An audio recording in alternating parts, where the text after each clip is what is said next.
پانی.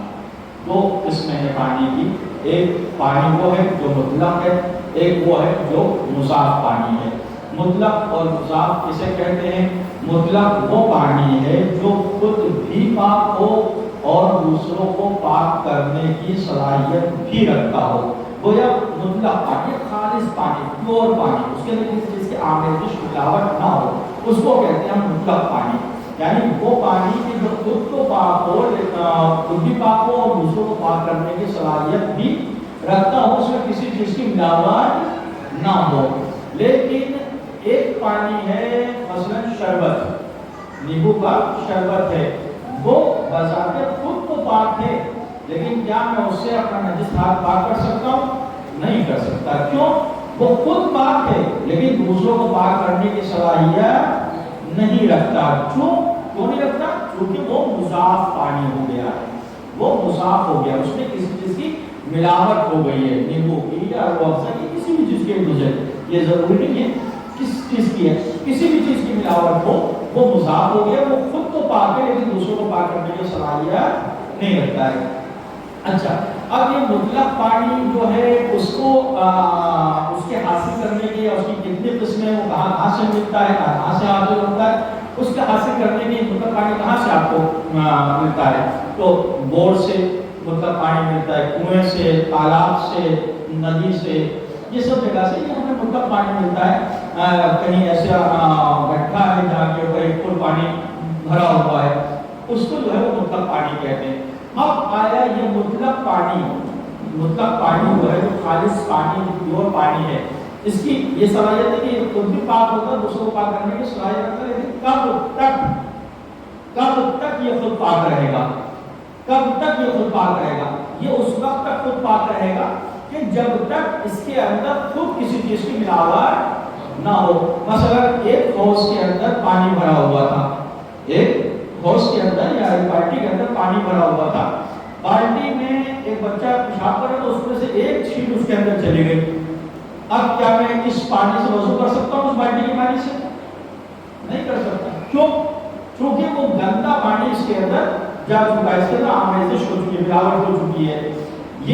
یہ کون سا پانی تھا؟ یہ تھا تھوڑا سا پانی, قلیل پانی, یہ تھا تھوڑا سا پانی, قلیل پانی, ٹھیک ہے. اب یہی اسی کے مقابلے میں ایک حوض تھا جس میں ایک پور یا ایک پور سے زیادہ پانی تھا. اب پہلے یہ سمجھ لیں ایک پور کسے کہتے ہیں؟ ایک پور کہتے ہیں 3 بالش لمبا, 3 بالش چوڑا, 3 بالش گہرا ڈیپ میں. اگر اتنا حوض ہے اور اس میں پانی بھرا ہوا ہے تو اس میں ایک بچہ آیا آ کے اس کو پیشاب کر دیا, نجس ہوگا؟ نہیں ہوگا. کیوں؟ اس لیے کہ وہ ایک پور پانی اس وقت تک نجس نہیں ہوگا کہ جب تک اس کا رنگ, بو, مزہ نہ بدل جائے. سمجھنا ہے بات؟ ایک کتا ہے وہ چاٹ کے چلا گیا, مثلا ایک پور پانی, ایک پور سے زیادہ ہے اس کے اندر پانی, مثلا جیسے یہ حوض بنی ہے, اگر اس فرض کریں اتنی بڑی ہو یا پہلے جو تھی اتنی بڑی ہے کہ اس میں ایک پور پانی آ جائے. اچھا, میرے پاس 3 بالش لمبا, چوڑا اور گہرا ایسا تو نہیں ہے, ایسا کوئی برتن نہیں ہے, ایسا کوئی ضرورت نہیں ہے میرے پاس. اب میں کیا کروں؟ تو میرے پاس ایسا ضرورت ہے کہ جو لمبائی میں سے, یعنی اتنا اونچا ہے اور اتنا وہ ہے اس میں, تو میں کیا کروں؟ ایسی صورت میں کیسے لاگوں گا؟ تو اب اس کے اندر یہ ہے کہ آپ یہ دیکھیے 377 کلو گرام, 377 کلو گرام اگر اس کے اندر پانی آ جاتا ہے تو ایک پور مانا جائے گا. اس کے اندر نجاست کے گرنے سے نجس نہیں ہوگا, اس وقت تک نجس نہیں ہوگا کہ جب تک اس کا رنگ, بو, مزہ نہ بدل جائے. واضح؟ کیوں؟ کیونکہ یہ ایک پور پانی ہے, ایک پور سے زیادہ ہو. کثیر پانی کسے کہتے ہیں؟ ایک پور یا ایک پور سے زیادہ ہو, اس کو کثیر پانی کہتے ہیں. اس میں نجاست اس پانی کو نجس اس وقت تک نہیں کر سکتی جب تک اس کے اندر رنگ, بو, مزہ نہ بدل جائے. واضح ہے یہ بات؟ اچھا, اب ایک جگہ کے اوپر ایک شربت کی بہت بڑی ٹانکی تھی, بہت بڑی ٹانکی تھی, جو آپ کے اوپر ٹیرس پہ ہے, اتنی بڑی ٹانکی. کتنا لیٹر پانی آتا ہے اس میں؟ کئی ہزار لیٹر پانی آتا ہے. اتنی بڑی ٹانکی آپ کی شربت سے بھری ہوئی تھی, اس میں بچے کے پیشاب کا ایک قطرہ چلا گیا. پاک ہے کہ نجس؟ نجس. کیوں؟ شربت ہے اس کے اندر, شربت ہے, ایک قطرہ گیا ہے اور یہاں پہ نیچے ہاؤس تھی، اس کے اندر جو ہے وہ ایک کوئی پانی تھا، اس میں بچے نے پورا کا پورا پیشاب کر دیا. تو اب یہ کیا حکم ہے اس کا اور اس کا کیا حکم ہوگا؟ اس کا یہ حکم ہوگا کہ جب تک اس کا رنگ بو مزہ نہ بدل جائے اس وقت تک یہ ایک اس سے زیادہ پانی ہے یہاں پہ ہاؤس میں، تو جب تک رنگ بو مزہ نہ بدلے اس وقت تک نجس نہیں ہوگا. وہ ایک قطرہ جانے سے فوراً پورا کا پورا نجس ہو جائے گا. کیوں؟ چونکہ وہ مضاف پانی ہے، وہ مضاف پانی ہے، اس کے اندر شربت ہے، اس کے اندر آمیزش ہے، کسی چیز کی ملاوٹ ہے، اس بنا کو پورا کا پورا نجس ہو جائے گا. یہ اس وقت تک نجس نہیں ہوگا، یہ جاری پانی ہے، اس وقت تک نجس نہیں ہوگا. نہر میں کسی بچے نے پیشاب کیا اس وقت تک نجس نہیں ہوگا جب تک اس کا رنگ مزہ نہ بدل جائے. بس ہے. اچھا، اب یہ حاصل ہونے کے سورسز وہ بتایا میں نے آپ کو کہ مطلق پانی جو ہے وہ کنویں سے، تالاب سے، بورنگ سے، نل سے، یہ سب کے سورسز ہیں اس کے حاصل کرنے کے.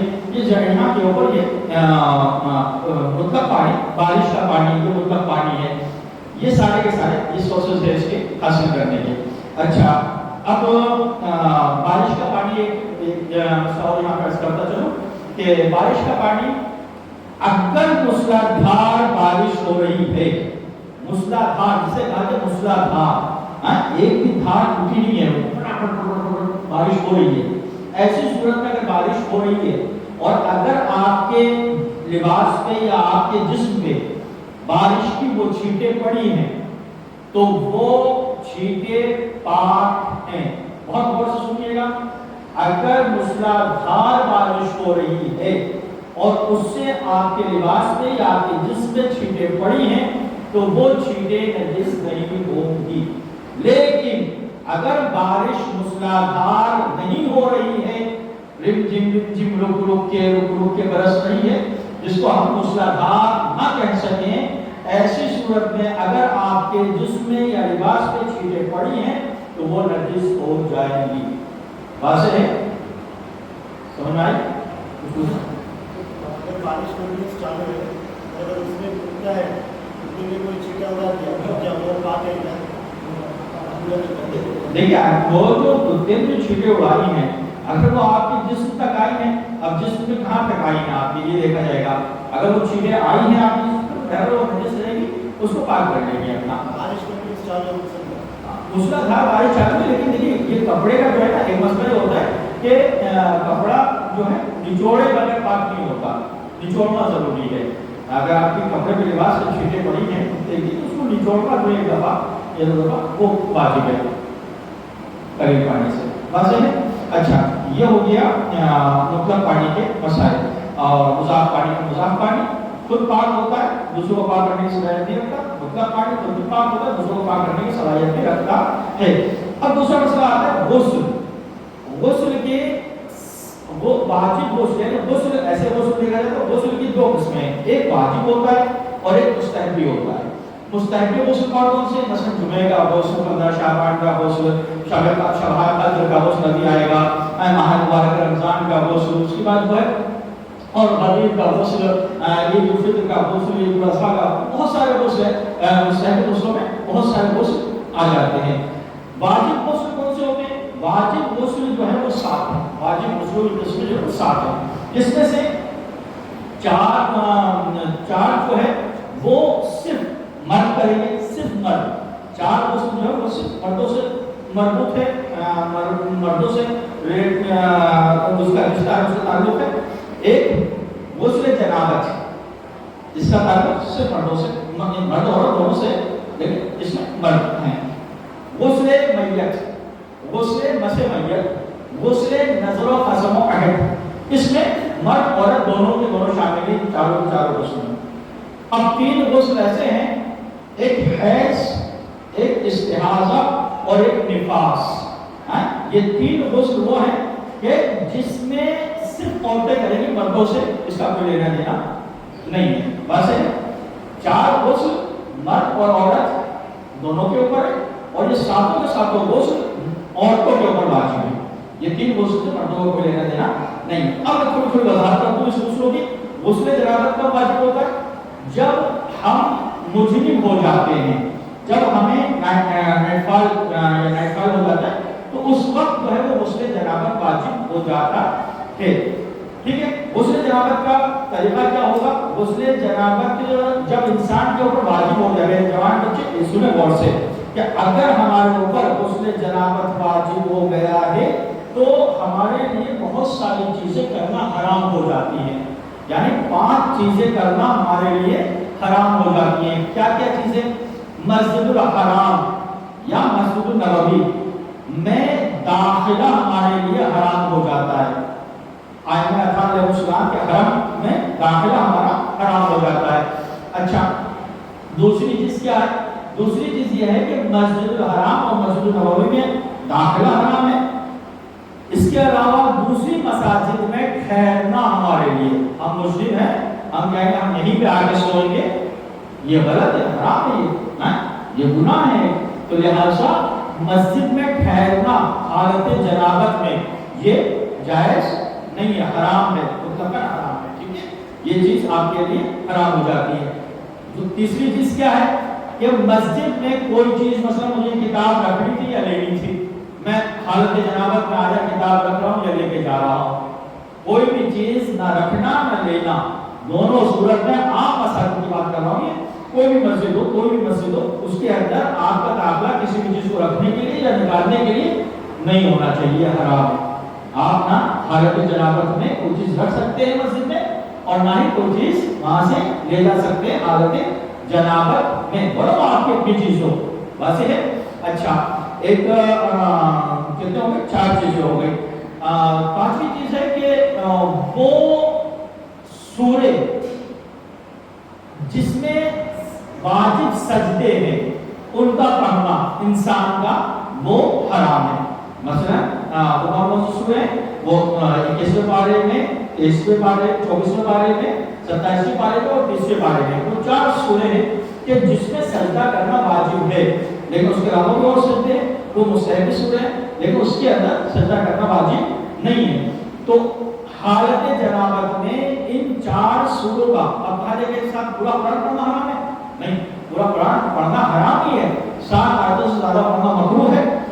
اب کوئی حائضہ ہے تو وہ کیا کرے گی؟ وہ پڑھ سکتی ہے قرآن، لیکن یا مسلم ہے اگر اس نے تیمم وغیرہ کر لیا ہے تو وہ پڑھ سکتا ہے، لیکن قرآن کے حروف کو چھوئے گا نہیں، اوپر سے اشارے میں اس کو پڑھے گا، اوپر سے رگڑ کے وہ اس کو انگلی اوپر سے پھیلا کے پڑھے گا اس کو، لیکن ہاتھ نہیں لگا سکتا ہے. یہ ہو گئے 5 چیزیں کہ جو مسلم کے اوپر حرام ہے. اور ایک اور آتا ہے مسئلہ کہ مسلم کے اوپر کون سی چیزیں مکروہ ہیں. یہ تو حرام ہو گئے مسلم کے اوپر. مکروہ کیا کیا ہے؟ مکروہ یہ ہے کہ بغیر غسل کیے انسان کو کھاتا پیتا ہے. یہ کیا ہے؟ یہ چیز جائز نہیں ہے. اس کا کھانا پینا 2 چیزیں ایسی ہیں کہ جو مسلم کے اوپر، مسلم کے لیے مکروہ ہیں. سب سے پہلی چیز ہے کھانا پینا. اس کے لیے بہت غور سے سنیے کہ یہ مسئلہ آپ لوگوں کے لیے بہت اہم ہے کہ بہت سارے بچے ہمارے مسلم ہو کر صبح کو نہا لگے نا، ابھی نہا لگے 11 بجے میں نہائیں گے، 12 بجے میں نہائیں گے، اور کھا رہے پی رہے مزے کر رہے ہیں. چھٹے امام سعادت عالم محمد حضرت امام جعفر صادق علیہ السلام ارشاد فرماتے ہیں کہ جو انسان حالت جنابت میں بغیر اس کراہیت کو دور کیے کھاتا اور پیتا ہے، خوف ہے مجھے کہ وہ کہیں مبروس نہ ہو جائے. امام کا جملہ ہے، مجھے خوف ہے کہ وہ مبروس نہ ہو جائے. مبروس کیسے کہتے ہیں؟ مبروس کہتے ہیں سفید داغ. آپ نے دیکھا ہوگا سفید داغ جو ہو جاتے ہیں چہرے پہ، ہاتھوں پہ، اس کا خطرہ ہے.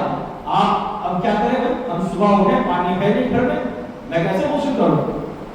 پانی نہیں ہے گھر میں، یا ٹھنڈک اس قدر، یہاں تو پڑتی نہیں ہے لیکن ایک بہانا ٹھنڈک اس قدر ہے کہ میں نہیں کر سکتا غسل، پانی نہیں ہے گھر میں کیسے کروں، کیا کروں؟ تو ایسی صورت میں اگر آپ اس کراہیت سے بچنا چاہتے ہیں جو امام نے کہا ہے تو اس کے لیے سب سے پہلے تو آپ کلی کر لیجیے 3 دفعہ ناک میں پانی ڈال لیجیے.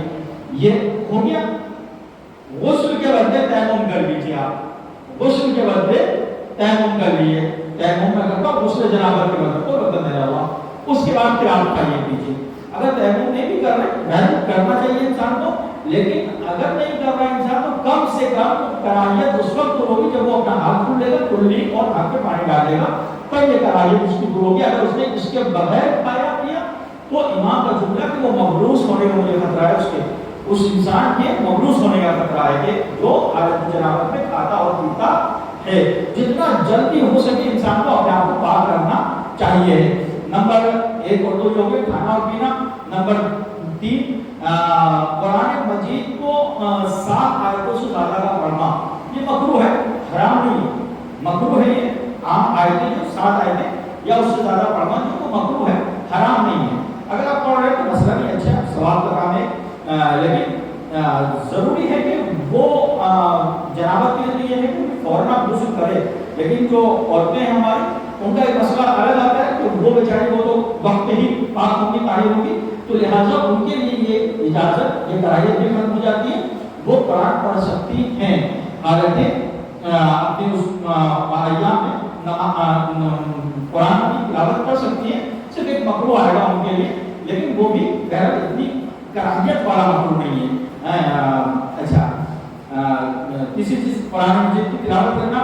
چوتھا اپنے بدن کا کوئی حصہ قرآن مجید یا حاشیے کے اوپر یا اس کے جلد کے اوپر بس کرنا یہ بھی ایک مکروہ کام ہے. اسی لیے کہا جاتا ہے سب سے پہلے آپ غسل کریں, غسل جنابت اگر واجب ہو گیا ہے خدا نہ کرے تو. پانچویں چیز قرآن مجید اپنے ساتھ رکھنا, یعنی انسان کو قرآن مجید کو اپنے ساتھ ساتھ رکھے رہتا ہے, گلے میں رکھا ہے, وہ چیز یہ بھی مکروہ ہے. اگر آپ مسلم ہیں تو آپ فوراً اس چیز کو الگ کریں, اپنے سے جدا کریں کہ اس کا احترام برقرار رہے. آپ کی نجاست کی حالت میں وہ قرآن آپ کے ساتھ نہ ہو.